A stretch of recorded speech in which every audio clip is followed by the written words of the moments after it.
আছে মুসলমান ইমানদার এই সাহাবীর মাথা মুবারক যখন আল্লাহ নবী নিজের রানের উপর রেখেছেন, আল্লাহ নবী সাহাবীর একটু হুঁশ ফিরেছে।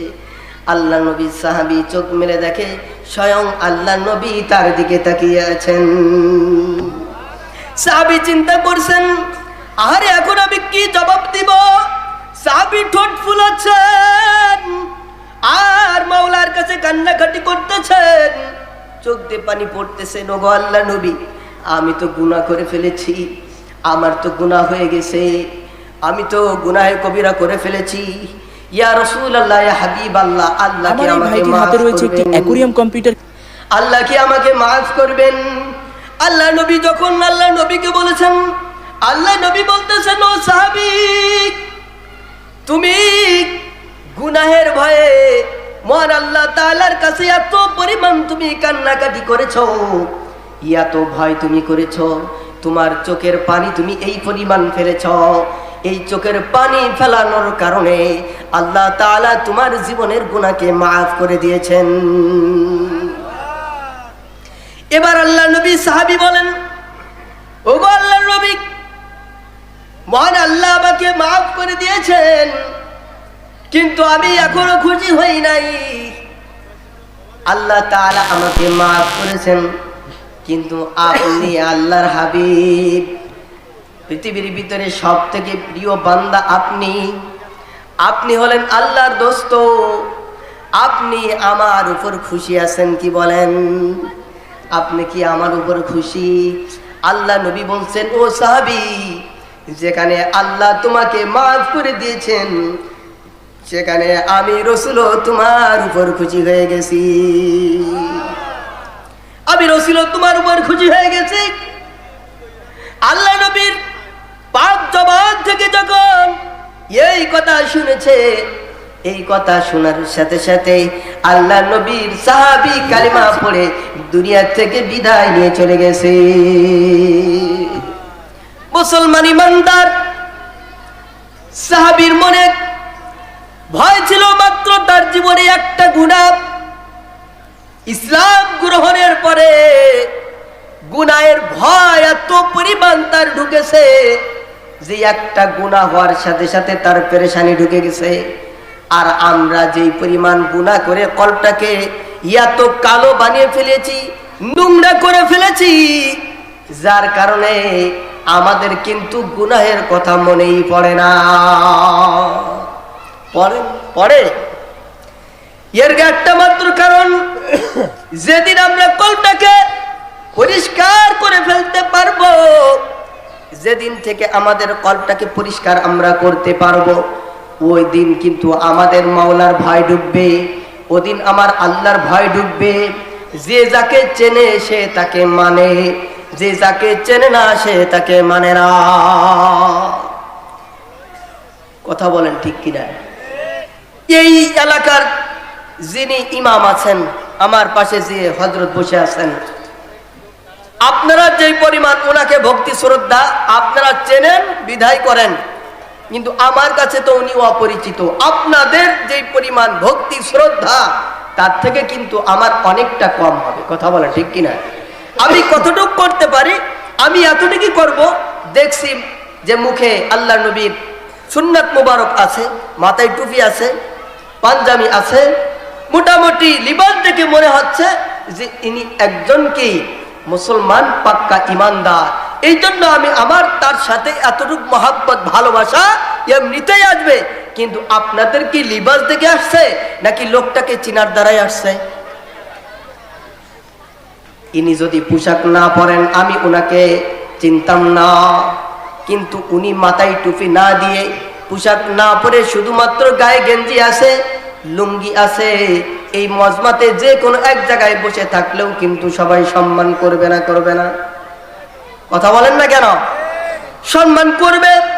তার মানে হলো ইনাকে সবাই চেনে, যে যাকে চেনে সে তাকে মানে, যে যাকে চেনে না সে তাকে মানতে পারে না। মাওলাকে সেই মানে যে মাওলাকে চেনে। রসুলকে সেই মানে যে রসুলকে চেনে, যে রসুলকে চেনে না সে রসুলকে মানতে পারে না, যে আল্লাহকে চেনে না সে আল্লাহকে মানতে পারে না। কুরআনুল কারীম সেই তেলাওয়াত করে যে কুরআনুল কারীমকে মানে, যে মোহাব্বত করে সেই কুরআনুল কারীমকে মানে। যে কোরআন পড়তে পারে না সে কোরআনের মোহাব্বতও ভালো জানে না। যে কোরআন তেলাওয়াত করতে পারে না, সামান্য হয়তো তার ভিতরে মোহাব্বত এতটুকুই আছে যে আমাদের একটা পবিত্র গ্রন্থ আল কুরআনুল কারীম, তার ভিতরে শুধুমাত্র এতটুকুই আছে। তাই ছাড়া কোরআনের মোহাব্বত কিন্তু আসলে কোরআন না পড়লে না বুঝলে কিন্তু কোরআনের মোহাব্বত আসে না। আছে বলেন? কুরআনুল কারীমের সংস্পর্শে সবাই আসতে পারে না, কুরআনুল কারীম সবাই পড়তে পারে না। কুরআনুল কারীম তো তারাই পড়তে পারে, আল্লাহ বলেন যাদেরকে আমি পড়ার তৌফিক দিয়েছি। কুরআনুল কারীম কিন্তু সবাই পড়তে পারে না, কুরআনুল কারীমের সংস্পর্শে সবাই আসতে পারে না। কুরআনুল কারীমের সাথে সম্পর্ক যারা রাখে তাদেরকেও কিন্তু সবাই ভালোবাসতে পারে না। কারণটা কি? এই কারণ হলো আল্লাহ তাদেরকে মোহর মেরে দিয়েছেন। খতামাল্লাহু আলা কুলুবিহিম ওয়া আলা সামঈহিম, আল্লাহ তাদের কলবের উপরে মোহর মেরে দিয়েছেন, তাদের কর্ণের উপরে মোহর মেরে দিয়েছেন, শ্রবণ শক্তির উপরে মোহর মেরে দিয়েছেন। এই জন্য যতই কুরআনুল কারীমের আওয়াজ দেওয়া হোক না কেন, যতই কোরআন হাদিসের বয়ান করা হোক না কেন, তারা চোখ দিয়ে দেখতেও পারে না, কান দিয়ে শুনতেও পারে না। এই জন্য বলছি মুসলমান ইমানদার, কল্পে আমরা যেই পরিমাণ ময়লা করেছি, এই কল্পটাকে যতদিন পরিষ্কার না করব অতদিন কিন্তু আমাদের মাওলার ভয় ঢুকবে না। কিন্তু মাওলার ভয় ঢুকাতে গেলে কল্পটাকে পরিষ্কার করতে হবে, আর কল্পটাকে পরিষ্কার করতে হলে আল্লাহ ওয়ালাদের সোহবতে যেতে হবে, সাথী ভালো বানাতে হবে।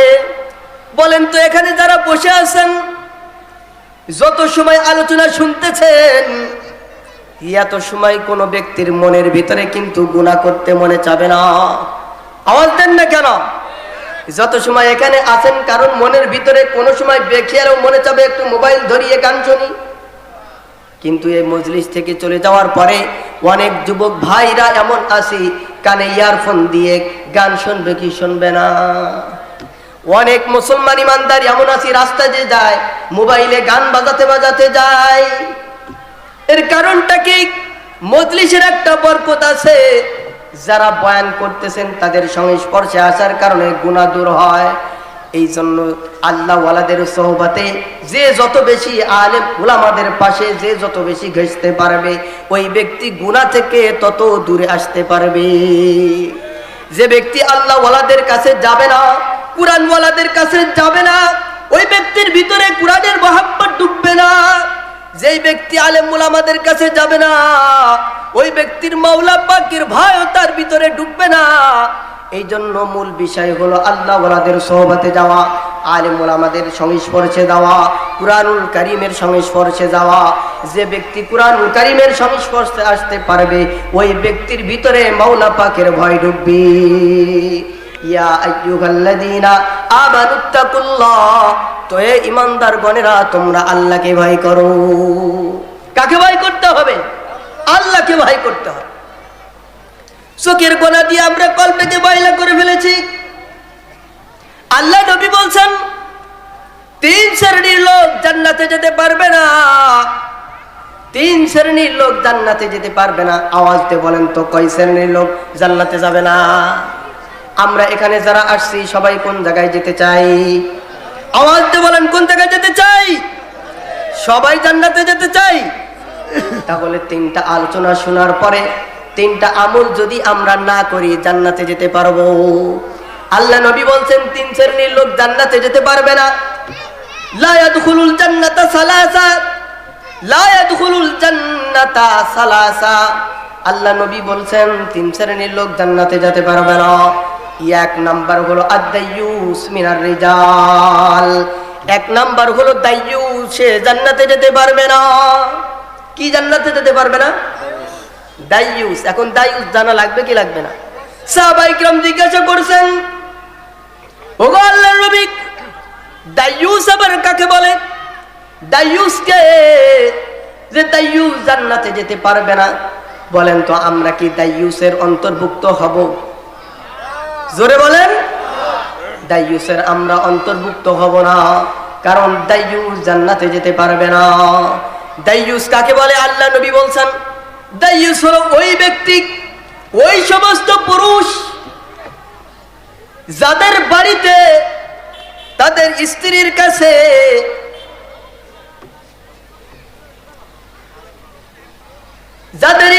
কাছে বেগানা পুরুষরা যাতায়াত করে, হাসি রসিকতা করে, বাড়িতে কোনো পর্দার কোনো বিধান নাই। ভাবির সাথে দেওয়ারের পরিচয়টা হলো, বলেন তো ভাবির সাথে দেওয়ার সাক্ষাৎ করতে পারবে কি পারবে না? পারবে, কিন্তু সাক্ষাৎ করে কি করে না? আমার অনেক বন্ধুরা এমন আছে, ভাবির সাথে যদি আলাপ আলোচনা না করতে পারে, বন্ধুর সাথে বন্ধুর মহাব্বত থাকে না। চিন্তা করে, বন্ধু তোর বাড়িতে গেলাম, ভাবির সাথে তো কথা বলাইলি না, ভাবির সাথে তো কথা বলতে দিলি না, ভাবির তো আমাদের সুন্দর আদর যত্ন করলো না, আমাদের সাথে ভালো মন্দ আলাপ আলোচনা কিছুই করলো না। আরে তোর বাসায় গেলাম, কিন্তু সে তো আমাদের সামনে আসলো না। কথা বলেন না কেন? এমন ব্যক্তি সমাজে আছে না নাই? এরা কি জান্নাতে যেতে পারবে? কে বলেছেন? আল্লাহ নবী বলছেন। কিন্তু আমরা এই রোগে সবাই রোগী, এ কথা কিন্তু সবাই জানে, কিন্তু কেউ আমল করি না। মুসলমান ইমানদার আল্লাহর ভয় ঢুকবে কিভাবে? আমরা তো রসুলের বিধানগুলো আমরা মানতে চাই না। পর্দার বিধানের কথা বললে আমাদের মনে কষ্ট লাগে। এই জন্য আল্লাহ নবী বলছেন, যেই পরিবারের ভিতরে তার স্ত্রীর কাছে এমন ব্যক্তিরা আসে যাদের কোনো পর্দার কোনো বিধান নাই, যারা পর্দাকে মানতে চায় না, পর্দার কোনো বিধান মানে না, বেগানা পুরুষ অহরহ তার বাড়িতে যাতায়াত করে, অথচ পর্দার খিলাফ করার কারণে আল্লাহ নবী বলছেন এরা জান্নাতে যেতে পারবে না। দুই শ্রেণীর লোক ওই নাম্বার। দ্বিতীয় নাম্বার হলো তারা আর-রাজালাতু মিনান নিসা, ওই সমস্ত মহিলারা। মা বোনেরা একটু খেয়াল দিয়ে শুনি, বাবাজিরা আমরা যারা এখানে আছি, আমাদের স্ত্রীরাও কিন্তু এমন অবস্থা, আমাদের নারীদের অবস্থাও এমন, আমাদের মেয়েদের অবস্থা এমন। আমার আগের বক্তা গাউসুল আজম হাদি ভাই বলতেছিলেন যে মা বোনেরা আমাদের মেয়েদেরকে স্কুলে পাঠাই, সেখানে পুরুষ মহিলা একই জায়গায় লেখাপড়া করে, পর্দার কোনো বিধান আছে? কথা বলেন না কেন? পর্দার কোনো বিধান নাই, কিন্তু আসলে আমরা জুলুমের ভিতরে আছি। আসলে পর্দার কোনো বিধান মেনে আমি আপনি লেখাপড়া করতে পারবো, এটাও কিন্তু আমরা মানতে চাই না, আমাদের মনের ভিতরে ভয় লাগে না। মুসলমান ইমানদার আর-রাজালাতু মিনান নিসা, আল্লাহ নবী বলছেন ওই শ্রেণীর মহিলা, ওই নারীরা জান্নাতে যেতে পারবে না যারা মহিলা হয়েও পুরুষের বেশ ধারণ করে। মহিলা হয়ে পুরুষের বেশ ধারণ করে, তার মানে পুরুষেরা যেমন ভাবে চলাফেরা করে, রাস্তাঘাটে চলাফেরা করে, আমার মা বোনেরাও এমন কিন্তু চলাফেরা করে। পুরুষেরা যেমন মাথা খোলা অবস্থায় চলে, মহিলারাও মাথা খোলা অবস্থায় চলে। কথা বলেন না কেন? পুরুষেরা যেমন সাইকেল চালায়, মহিলারাও চালায় কি চালায় না? পুরুষেরা যেমন মোটর সাইকেল চালায়, মহিলারাও চালায় কি চালায় না? বলেন তো, পুরুষেরা যেমন মোবাইল টিভি ফেসবুক চালায়, মহিলারাও চালায় কি চালায় না? সবাই কিন্তু দেখবেন মহিলারা যেমন পর্দা লঙ্ঘন করে, পুরুষেরা যেমন পর্দা লঙ্ঘন করে, মহিলারাও কিন্তু তেমন পর্দা লঙ্ঘন করে। আল্লাহ নবী বলছেন ওই শ্রেণীর মহিলারাও জান্নাতে যেতে পারবে না। অন্য রাওয়ায়াতের ভিতরে আছে, আল্লাহ নবী বলেন অতি সত্বর এমন একটা জামানা আসবে, যেই জামানাটা আমি নবী থাকতে আমার এই জামানায় এমন শ্রেণীর মহিলারা নাই। ওই শ্রেণীরা আসবে এমন মহিলারা কাসিয়াতুন আরিয়াতুন আরিয়া মুমিলাতুন মাইলা। আল্লাহ নবী বলছেন ওই সমস্ত মহিলারা যারা জান্নাতে যেতে পারবে না, জান্নাতের ঘ্রাণ তো 500 বছরের দূরের রাস্তা থেকেও জান্নাতের সুঘ্রাণ পাওয়া যাবে, তারা জান্নাতে যেতে পারবে তো নাই। 500 বছর দূরের রাস্তার অপর পাশে যে জান্নাতের সুঘ্রাণ আসবে এটাও তারা পাবে না। কোন মহিলারা? আল্লাহ নবী বলছেন কাসিয়াতুন আরিয়া, ওই সমস্ত মহিলারা যারা কাপড় পরেও উলঙ্গ থাকবে। এবার বলেন তো কাপড় পরে আবার উলঙ্গ হয় কেমন করে? কাপড় পরে উলঙ্গ হয় কেমন করে? এটা 3টা ব্যাখ্যা হতে পারে। 1 নাম্বার ব্যাখ্যা হলো এমন, আল্লাহ নবী বলছেন 1 নাম্বার ব্যাখ্যা মুহাক্কিক উলামায়ে কিরাম মুফাসসিরিন হযরত এটাকে মুহাদ্দিসিনে কিরাম এটাকে বের করেছেন। এর 3টা উদ্দেশ্য হতে পারে। 1 নাম্বার উদ্দেশ্য হলো কাপড় পরে উলঙ্গ থাকবে, তার মানে হলো এত আটো সাটো এত ছোট কাপড় পরবে যে মাথা ঢাকলে বুক আলগা হয়ে যায়, আবার বুক ঢাকলে মাথা আলগা হয়ে যায়। আবার এমন পোশাক পরবে পায়ের নলা পর্যন্ত আলগা। কথা বলেন না কেন? এই শ্রেণীর লোক বুঝি আমাদের এই সমাজে আছে কিনা আমার জানা নেই। আমাদের নওপাড়াতে তো আছে। মুসলমানি বান্দার একটু চিন্তা করে দেখো, ওই মহিলারা জান্নাতে যেতে পারবে না। এত আটো সাটো পোশাক যে মহিলারা পরবে, মুসলমান নরনারী একটু চিন্তা করে দেখো, তুমি একজন মহিলা, তোমার কারণে অহরহ অনেক পুরুষরা জাহান্নামী হবে।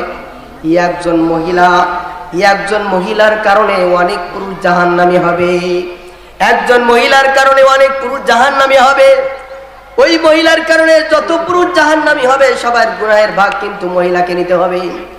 এই জন্য আল্লাহ নবী বলছেন তুমি কাপড় পরে উলঙ্গ ভাবে তুমি চলাফেরা করো না, এত আটো সাটো পোশাক তুমি পরো না, যেই পোশাক পরলে তোমার অঙ্গ প্রত্যঙ্গ সব কিছু বোঝা যায়, তার মানে অঙ্গগুলো দেখা যায়। এত খাটো পোশাক তুমি মা পরো না।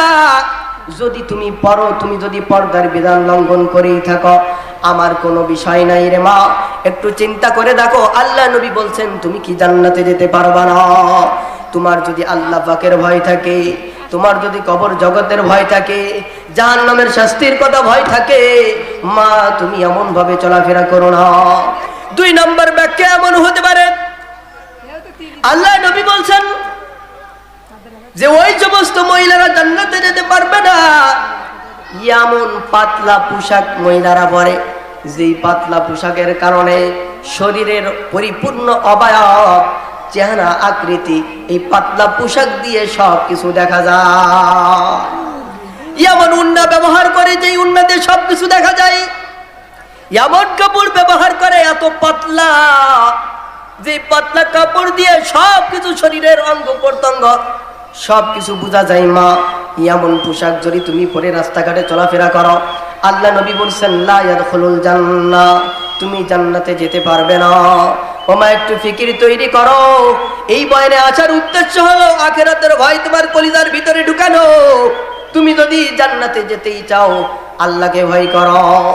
এই জন্য 3 নাম্বার বলি রে ভাই, 3 নাম্বার আল্লাহ নবী বলছেন, মুহাক্কিক উলামা ইকরাম ব্যাখ্যা করেছেন 3 নাম্বার ওই শ্রেণীর দলভুক্ত ওই সমস্ত মহিলারা যারা এত টাইট ফিট কাপড় পরবে, এত আটো সাটো, এত টাইট ফিট যে শরীরের কোথায় উঁচু নিচু অঙ্গ প্রত্যঙ্গ সব ভাঁজগুলো বোঝা যায়।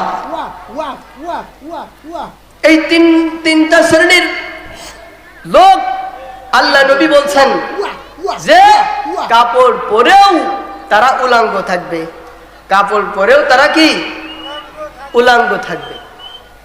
কাপড় পরে যারা উলঙ্গ থাকে তারা জান্নাতে যেতে পারবে? লা ইয়াদখুলুল জান্নাহ, তারা জান্নাতে যেতে পারবে না, তারা জান্নাতে যেতে পারবে না। এই জন্য বলি রে মুসলমান ইমানদার, 2 নাম্বার বলছিলাম ওয়াররাজালাতু মিনান নিসা, ওই সমস্ত মহিলারা তারা জান্নাতে যেতে পারবে না। যারা মহিলা হয়েও নারী হয়েও পুরুষের বেশ ধারণ করে, তিন নাম্বার শ্রেণীর লোক, 3 নাম্বার ওই ধরনের ব্যক্তি, ওই ধরনের লোক জান্নাতে যেতে পারবে না। ওয়াল মুদমিনুল খামর, আল্লাহ নবী বলছেন যারা মদ পান করে এরাও জান্নাতে যেতে পারবে না। যারা মদ পান করে, হারাম খায়, এরাও কি করতে পারবে না? জান্নাতে যেতে পারবে। কিন্তু আমরা মদ খাওয়াটাকে ভয় করি। একটু চিন্তা করে দেখো, মদ খাইলে সাময়িক গুনাহ, জিনা করলে সাময়িক গুনাহ, গুনাহে কবিরা করলে সাময়িক গুনাহ, কিন্তু আর একটা গুনাহ আছে, মারাত্মক গুনাহ। মুসলমান ইমানদার আপনাদেরকে সামনে একটু আরজ করে যায়, একটু মাসআলাটা জানিয়ে যাই। বড় গুনাহ, গুনাহে কবিরা, কিন্তু গুনাহটা সব সময় চলতে থাকে। না না, এটা নিষেধ করে ডিজিটাল পর্দা, এটাই করে না। না দেখেন না, এটা পর্দা আমাকে দেখাচ্ছে। আমি পুরুষদের, মহিলাদেরকে দেখছি না, আমাকে যারা দেখছে এমন মহিলারা তো থাকতে পারে যাদের কোনো একটা বিষয় গুনাহের অনুশোচনা ভিতরে জাগতে পারে। কি বলেন? এটাও পর্দা। যারা যে কথা বলেন, এটা আমার উস্তাদও বলছেন, আমি ফতোয়া লিখছি, ডিজিটাল পর্দায় এটা দেখানো, এটা জায়েজের আওতায় পড়ে না। এটা জায়েজের আওতায় পড়ে না। হয়তো বলতে পারেন যে অনেক বড় বড় ওলামা ইকরাম ডিজিটাল পর্দায় আসতেছে, মোবাইলে ভিডিও করতেছে, করতে পারে, তাকওয়ার ব্যাপার, আপনারা করতে পারেন, দেখাতে পারেন, এগুলো আপনাদের বিষয়। কিন্তু আমরা এখানে আসছি কিসের জন্য বলেন তো? আল্লাহকে চেনার জন্য। কিসের জন্য? গুনাহ থেকে বাঁচার জন্য। কিসের থেকে বাঁচার জন্য? গুনাহ থেকে বাঁচার জন্য। পুরুষদেরকে সরাসরি দেখা, ডিজিটাল দেখা, এর ভিতরে কি আলাদা আছে? সরাসরি দেখলে যেই পরিমাণ আফসোস হবে, মোবাইলে দেখলে হবে না নাকি? আচ্ছা, পুরুষদের যে দেখা, পুরুষদের যে আমরা, মহিলারা যে দেখতেছেন, আব্দুল্লাহ ইবনে উম্মে মাকতুম রাদিয়াল্লাহু তাআলা আনহু একজন অন্ধ সাহাবী ছিলেন না? রসুলের 2 বিবি ছিলেন রসুলের পাশে, সম্ভবত উম্মে সালামা আর একজন মাইমুনা রাদিয়াল্লাহু তাআলা আনহা, সম্ভবত 2 জন স্ত্রী ছিলেন। আল্লাহ নবী বলছেন তোমরা পর্দা করো, তোমরা এখান থেকে সরে যাও। ওনারা বলতেছেন ইয়া রাসূলুল্লাহ, ইয়া হাবিবাল্লাহ, আব্দুল্লাহ ইবনে উম্মে মাকতুম উনি তো অন্ধ। তো আল্লাহ নবী বলছেন উনি তো অন্ধ, তোমরা তো আর অন্ধ না। উনি তো অন্ধ, তোমরা তো আর অন্ধ নও। তাহলে কি বোঝা যায়? মহিলারাও পুরুষদেরকে দেখতে পারবে, এটা ভিন্ন বিষয়। না দেখানোটাই, এটাই জায়েজ। যদি আপনারা কোথাও এমন কোনো ফতোয়া পেয়ে থাকেন, আপনাদের বিষয়। তবে আমি আমার উস্তাদ মুফতি মোহাম্মদ ওয়াক্কাস রহমতুল্লাহ আলাইহি, আপনারা হয়তো অনেকে চেনেন, মনিরামপুর মাদানীনগর মাদ্রাসাতে আমি লেখাপড়া করেছি। আমি একটাই সুযোগ দিয়েছি আলহামদুলিল্লাহ, আপনাদের দোয়ার বরকতে। তো আমার উস্তাদ আজীবন বলছেন, আমাদের আকাবিরদের নজিরা হলো এটা, যে পর্দায় এটা দেখানো জায়েজ নাই। যদি কেউ দেখে এটা তার ব্যাপার। যদি কেউ ইতমিনান হতে পারে যে না, আমার পুরুষদের দেখলে কিছু হয় না, মহিলাদের দেখলেও কিছু হয় না, এটা আপনার ব্যাপার। আপনি গুনাহ থেকে বাঁচবেন কি না বাঁচবেন, কাউকে জোরপূর্বক করে এইভাবে কি ঠেকানো যাবে? বলেন, যাবে না। মাসআলা যা তা জানিয়ে দিলাম। যে কথা বলতেছিলাম, একটা গুনাহের কথা বলি, যেটা গুনাহে জারিয়া। সদকা জারিয়া আছে না? গুনাহে জারিয়া, তার মানে এমন গুনাহ 24 ঘন্টা গুনাহ হতে থাকে, তার ভিতরে একটা দাড়ি চাষা। এখন তো অনেকের মনে ব্যথা লাগবে, দাড়ি যারা কাটছি ছাড়ছি, কিন্তু আসলে আমরা সবাই জাহান্নামের আগুন থেকে বাঁচতে চাই, কি বলেন ঠিক না? আমার জানানোর দরকার, আমি জানালাম। আমার জানার দরকার, আমি জানিয়েছি যে আমরা যারা এখানে আসছি মুসলমান ইমানদার, আমি মদ পান করতেছি সাময়িক গুনাহ, যত সময় পান কর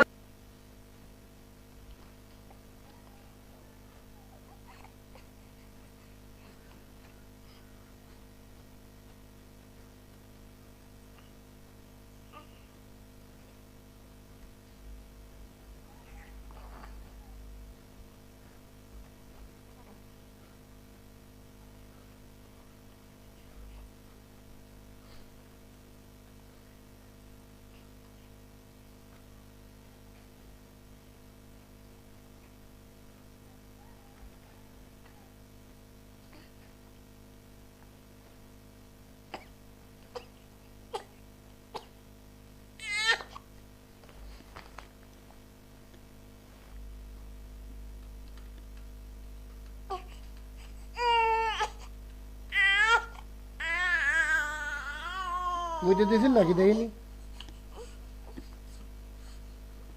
না মুতিস নি তো, তাহলে এফতিস কেন?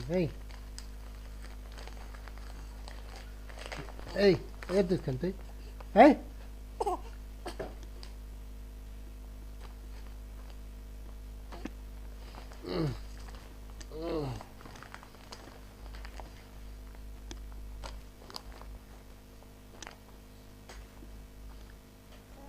wow wow wow wow wow wow wow আরে চূরণ দিবা না কায়দা মতন। Meow. Meow.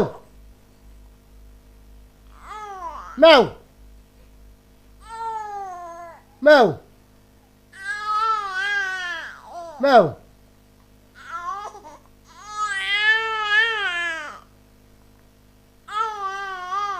Meow.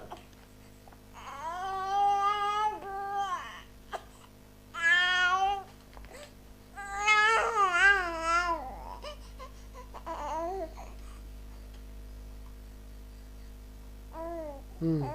Hmm. Hmm.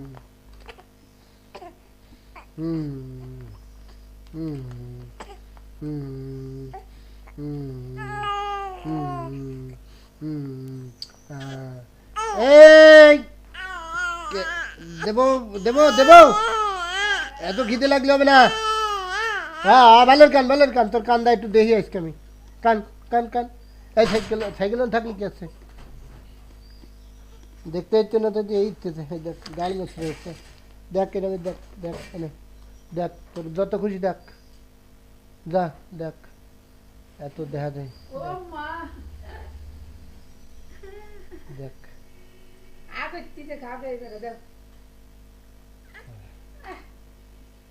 একটু আশ্রা দিলাম তা হইলে কৃষ্ণাকে দিন এক টাকাটা নাড়ি দিতি ওই খিদি না ওইটা দি ওইটা দি চূড়ন দিয়ে একটা মনিয়ার মতন হিংসা করা শুধুই পাস হলে শুধু খালি